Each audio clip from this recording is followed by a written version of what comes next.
សួស្តីពុកម៉ែបងប្អូនថ្ងៃហ្នឹងគឺយើងមកជួបជាមួយនឹងម៉ូតសក់ទៀតហើយនៅក្នុងវីដេអូរបស់ admin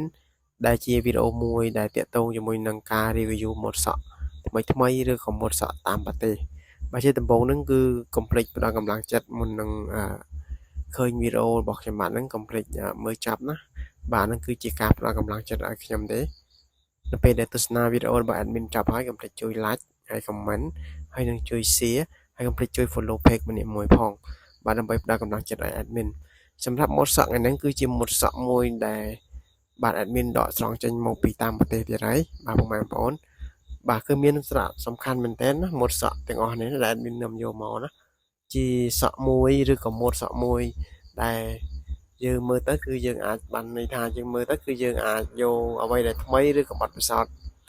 ដែលថ្មីដែលយើងអត់ធ្លាប់មានឬក៏តិចនិចដែលថ្មីតិចនិចដែលល្អដែលយើងអត់ធ្លាប់យកមកប្រើនៅពេលដែលយើងឃើញវីដេអូរបស់ admin ហើយអាចយក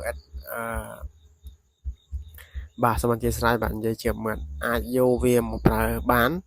នៅចំណុចណាដែលយើងខ្វះខាតជាពិសេសដូចជាងដូចជារូបខ្ញុំជាដើមគឺខ្ញុំតែងតែមើលបាទដើម្បីយកអ្វីដែលថ្មីមកធ្វើការច្នៃប្រឌិតឬក៏បាទយើងអនុវត្តទៅវាស្អាតយើងក៏អនុវត្តវាបន្តណាបើមិនជាយើងមើលទៅកន្លែងណាវាខ្វះខាតអត់ស្អាតយើងក៏បាច់យកវាទេហ្នឹងហើយវីដេអូគឺអត់មានអីទេយើងគ្រាន់តែយកមក review សម្រាប់ចែកចាយឲ្យពុកម៉ែបងប្អូនក៏ទស្សនាហើយនឹងបានស្គាល់ទម្រង់សក់នឹងឯងអូខេឥឡូវយើងតាមដានជាមួយនឹងខ្ញុំបាទទាំងអស់គ្នាបាទនៅក្នុងវីដេអូរបស់ខ្ញុំបាទនៅក្នុងការ review នេះណានៅក្នុង page របស់ខ្ញុំបាទផ្ទាល់តែម្ដង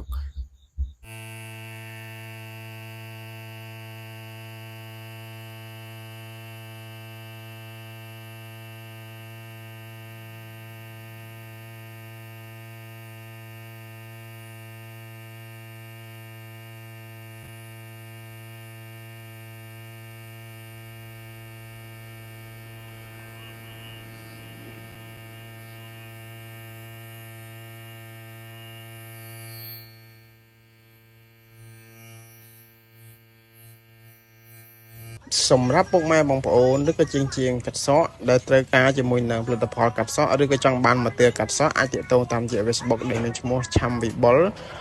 បាទឬក៏លេខទូរស័ព្ទដែលមានដាក់នៅខាងក្នុងវីដេអូ066 9398 19បាទគឺមានការទទួលខុសត្រូវនិងមានទំនួលខុសត្រូវខ្ពស់រាល់ឧបករណ៍ឬក៏ផលិតផលដែលទិញពីខាងខ្ញុំបាទទៅគឺមានការធានាត្រឹមត្រូវបាទសម្រាប់ពុកម៉ែបងប្អូនដែលចាប់អារម្មណ៍កុំភ្លេចទាក់ទងតាមរយៈលេខទូរស័ព្ទ066 9398 19បាទ